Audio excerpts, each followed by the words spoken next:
মাসের শেষে পকেট ফাঁকা? দোষ আপনার না, দোষ আপনার মস্তিষ্কের।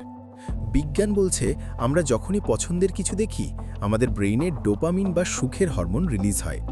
এই হরমোন আমাদের মিথ্যা বুঝিয়ে বলে এটা তোমার এখনই প্রয়োজন, কিন্তু আসলে ওটা ছিল শুধুই একটা ইচ্ছা।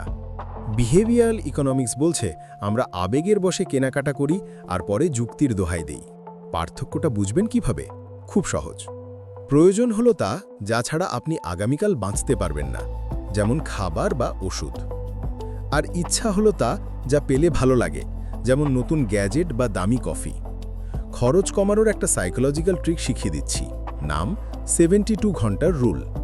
যখনই কিছু কিনতে খুব ইচ্ছা করবে নিজেকে 72 ঘন্টা বা 3 দিন সময় দিন। গবেষণায় দেখা গেছে 3 দিন পর প্রায় 80% অপ্রয়োজনীয় কেনার ইচ্ছা এমনিতেই মরে যায়।